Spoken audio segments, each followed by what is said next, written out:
여러분 안녕하세요. 매주 말 주간 세계 경제 탑 뉴스를 발췌 소개하고 제 의견을 곁들이는 위클리 토픽스 오브 글로벌 이코노미 편집자 정견만입니다.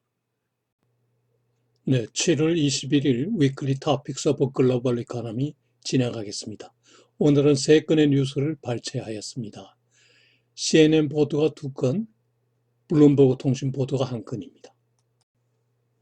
오늘의 토픽 뉴스는 Europe is sleepwalking its way to another lost decade. 즉, 10년째 경제 침체를 겪고 있는 유럽이 즉각 대응 조치를 취하지 않으면 저성장, 저금리, 저물가로 인해 또 다른 10년의 경제 침체, another wasted decade를 맞을 수 있다고 이코노미스트가 경고하였다는 CNN 보도 내용입니다. 두 번째 뉴스는 One of the world's most stubborn central banks gives in, 즉 고집세게 금리 변동을 잘하지 않는 한국은행이 18일 전격적으로 기준금리를 인하하였으나 그러나 아시아의 호랑이에서 개털로 전락시킨 한국 경제를 살리기 위해서는 문 정부의 근원적 대책이 필요하다는 블룸버그 통신 보도 내용입니다. 세 번째 뉴스는 Greece is finally done with its epic bailout binge. 즉 그리스가 구제금융 총 3,300억 불에 달하는 론을 받은 지 8년 만에 추가 금융을 받지 않게 되었다고 공식 확인하였다는 CNN 보도 내용입니다. 네, 오늘의 첫 번째 뉴스 자세히 살펴보죠. Europe is sleepwalking its way to another lost decade. 즉 유럽이 또 다른 lost decade를 향하여 몽유병자처럼 걸어가고 있다는 CNN 보도 내용입니다. 경제학자의 주장에 따르면 유럽 경제는 2008년 시작된 금융위기로부터 탈출은 하였으나 재기는 미흡한 상태로 저성장, 저금리, 그리고 저물가로 인하여가 새로운 뉴노멀로 고착되고 있다는 것입니다. 이러한 뉴노멀의 고착으로 인한 파급 효과, 리플 이펙트가 도시 농촌 간 양극화, 청년 실업, 정치적 불안정을 심화시키고 있고 이에 대한 대처가 너무 늦어짐에 따라서 심지어는 유로존 해체로까지 연결될 수 있다는 주장이군요. 이러한 유럽 경제의 저성장 신드롬은 1990년대 일본의 로스트 데케이드와 유사하다고 주장하네요. 유럽의 장기 경제 침체 또는 제퍼니피케이션, 일본화의 징후를 보면은 우선 유로존의 물가를 보면은 2018년 후반 이래 줄곧 22의 목표 타겟 레이트인 2%에 훨씬 미달하고 있어요. 작년 물가 상승률이 1.8%, 올해는 1.2% 상승을 예상하는군요. 그리고 내년에는 더욱 하락할 전망을 갖고 노네요. 10월의 혼란스러운 브렉시트로 인해 경제 침체가 더 심화되고 물가는 오를 수가 없다는 거죠. 그리고 금리는 역사적 저점 수준에 있다는 거죠. 그럼에도 현 경제 전망이 워낙 나쁘다 보니까 현재 22 총재로 있는 마리오 드라기가 10월 퇴임 전에 금리 인하를 한 번 더 할 것으로 예상하는군요. 22는 2011년에 금리 인상을 딱 한 번 한 이래 그 이후에는 금리 인하만 해왔는데 최근엔 조금 주춤하다 다시 금리 인하를 하게 되는군요. 한편 실업자 수를 보면은 2013년에 2,650만 명에서 피크를 이루다가 지금은 1,570만 명, 거의 금융위기 전의 수준으로 돌아왔다고 하는군요. 그러나 지역 편차가 너무 심하다고 하네요. 예를 들면 스페인 북서부, 이태리 남부 지역, 그리고 그리스의 실업은 아직도 최고 수준이라고 하는군요. 일본의 경우를 보면은 이제 30년째 경기 침체를 거의 마감할 그런 기미를 보이고 있습니다. 확실한 신뢰할 수준은 아니지만은 어느 정도 회복 기미가 보인다는 거죠. 그런데 유럽이 이제 30년 전에 일본을 닮아가고 있다고 하는군요. 인구는 고령화하고 연금 생활자의 소비는 인색해지고, 그리고 좀비 은행들, 즉 자본 유치만 하고 투자 자금 대출을 하지 않는 은행들이 많아졌다고 하는군요. 그런데 일본의 경우 단일 국가 중앙은행을 따로 보유하고 있어서 능률적인 통화정책 집행 결정이 가능한데, 유럽의 경우에는 ECB가 통화정책을 결정하긴 하나 공동체적 운영, 즉 각국의 중앙은행이 별도로 있다는 것과, 그리고 재정정책은 원칙적으로 각국이 별도 운영 집행한다는 점, 이에 따라 각국의 재정정책과 ECB의 통화정책 간의 부조화가 빈발한다는 거죠. 구체적으로 보면은 각국의 예산과 세입은 EU의 기준을 따르지만은 각 국가가 최종 결정하게 됨에 따라서 국의 정부 부채 한도 설정과 관련 서로 이견이 따른다는 거죠. 네, 다음 그래프는 일본과 유럽의 경제 성장률을 비교한 표인데 대략 추세가 비슷하게 나타나오죠. 이코노미스트 주장에 따르면 EU 각국이 정부 지출을 공조하게 되면은 경제 침체 탈출에 도움이 되겠지만은 그 공조 가능성은 매우 낮다고 하는군요. 왜냐하면 각국의 경제 및 정치 사정이 매우 상이하기 때문이죠.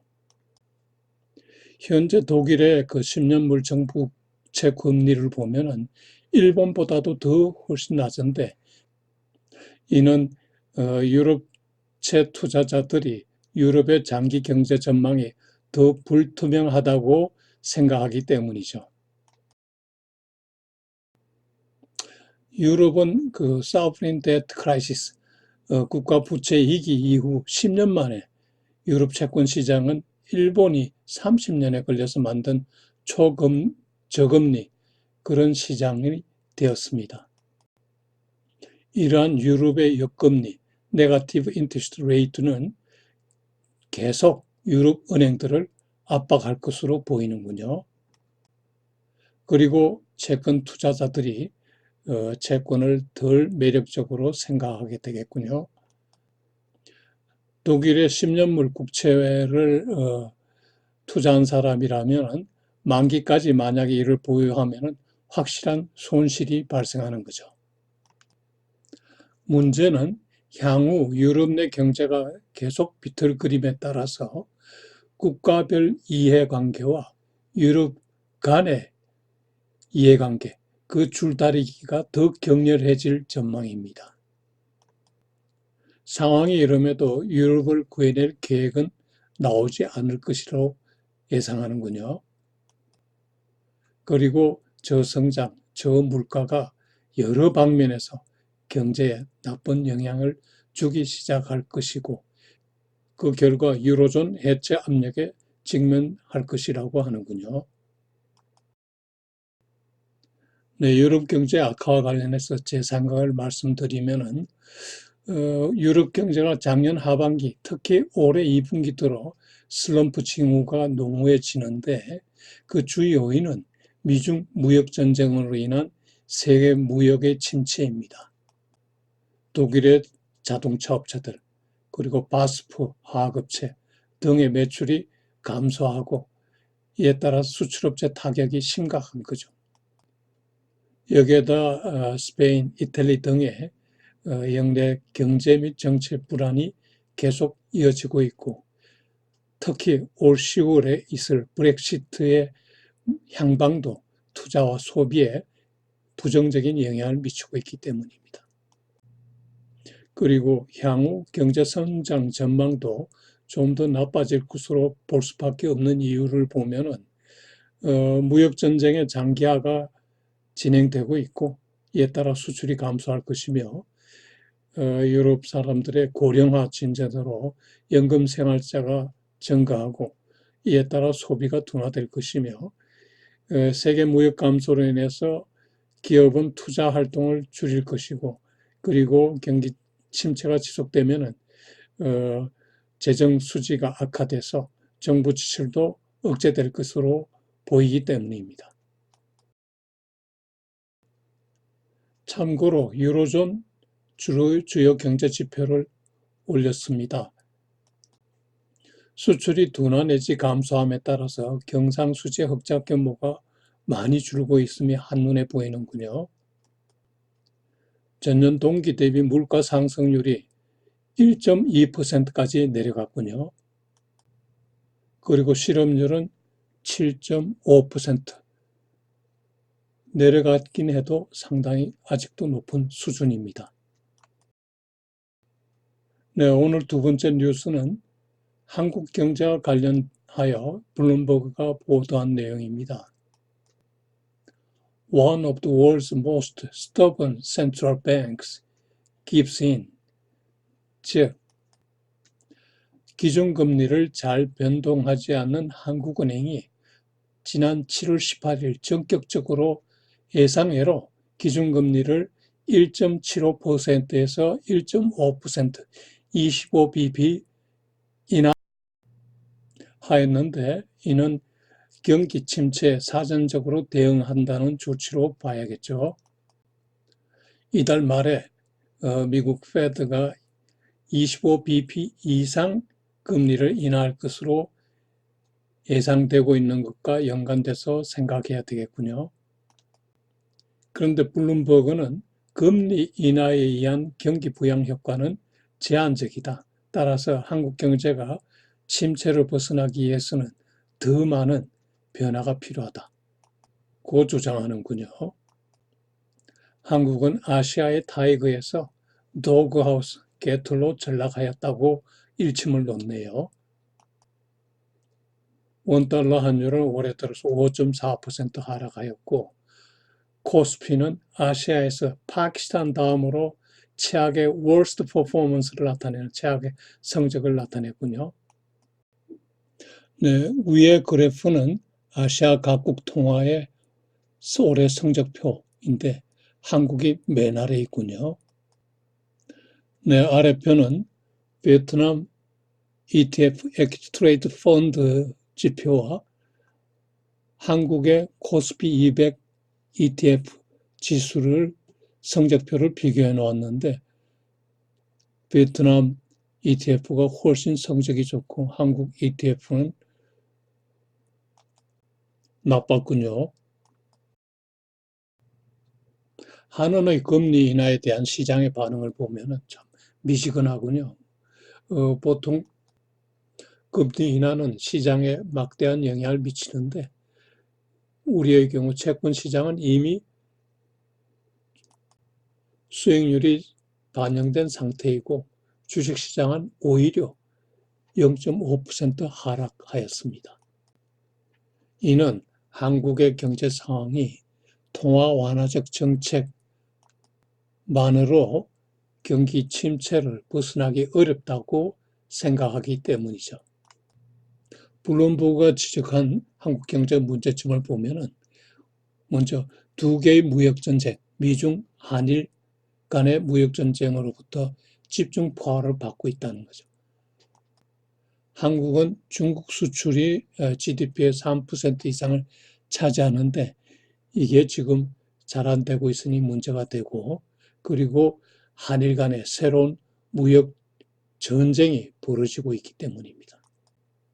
이러한 여파들로 인해 지난 6월 중 반도체 수출이 24.3%나 격감하였다고 하네요. 걱정스럽죠. 근데 더 큰 문제는 외부가 아니라 내부 요인에서 발생하고 있다고 얘기하네요. 즉 지난 2년간 문 대통령의 사회주의 실험, 소셜리스트 익스페리먼트는 왕성했던 투자 성향, 애니멀 스피리트를 많이 훼손시켰다고 보는 거죠. 이로 인해 소비자 신뢰 지수도 10년 내 최저로 하락하였고 일부 기업과 개인은 베트남 등 동남아로 이전하고 있다고 하네요. 블룸버그는 문통의 최악의 정책은 최저임금의 급격한 인상, 즉 작년 16.4%, 올해 10.9%의 인상이라고 지적하네요. 최저임금 인상 여파로 소기업의 취업이 감소되고 대기업은 해외 이전함에 따라서 작년 취업자 수는 8년 내 최저 증가했다고 나오네요.